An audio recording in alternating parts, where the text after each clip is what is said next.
Hi, this is Coffee with Brian, the 3 or 4 minute segment for little tidbits and talks, or if you will, based on my life and my book, Scared to Death, Do It Anyway, and dealing with agoraphobia, crippling anxiety, and panic. And I just came off of a wonderful vacation. I uploaded some information, videos off a cruise, off an island, the Bahamas, and so on and so forth. But it's funny.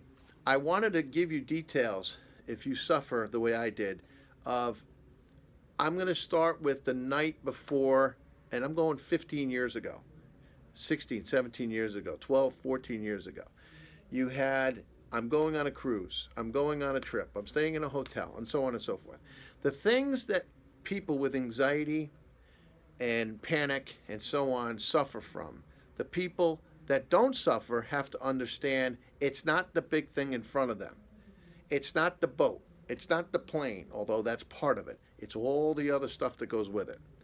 It's leaving the house, getting in the car, driving to the airport, getting through security now that we have this phenomenal security system, which is, I can't even get into that, but it is phenomenal, and thank God we do have it.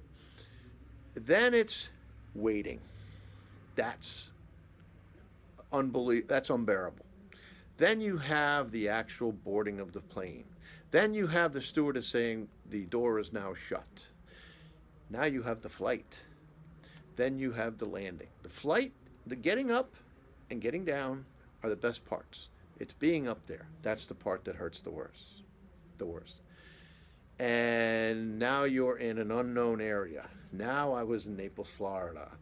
Now we have to get a car. So now we have to go through that parking garage, the dreaded parking garage. And we have to go up 5 flights of stairs with luggage. So the little elevators, and they're about that big. So we had to take two, and they rock and they're rusted, and they say permit. And the first thing an agoraphobic or a guy with anxiety looks at is, when was the last time this elevator was checked?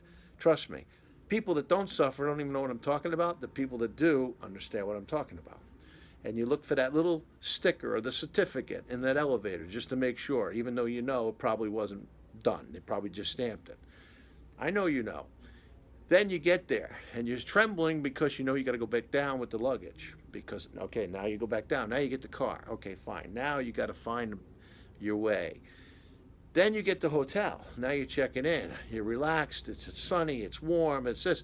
But now you get the elevator to go to your room. Now you got the whole 5 days dealing with that stupid elevator. So what do? You look for stairs. But you're saying, you know what? I'm not going to. Then you're outside, you're by the pool, and you're on the beach, and you're doing your thing, and you're having fun, and you start drinking, and you start drinking. But then there's the dreaded 5 o'clock. Why 5 o'clock? Because that's when the sun goes down. And you start thinking of all the things that are going to happen. What's going on? I got to get through the elevator. I got to get through dinner. I got to get through my throat not closing. I got to get through the night. Then it happens again. Then it happens again. Then from there, you're going on a cruise. So then you go on the cruise. The cruise has, I can go on for 20 minutes about all the problems on a cruise.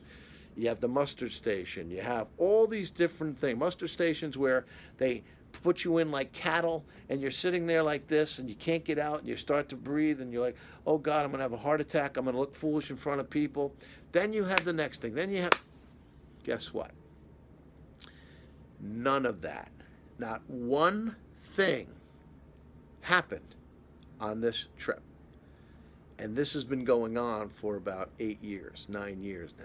Not one itsy bitsy piece of anxiety. Not one. Not one. I was at level 1 the whole time. Now, I could have done this about 3 or 4 years ago and said the same thing. But what I'm trying to do, I'm trying to convince you that there's hope.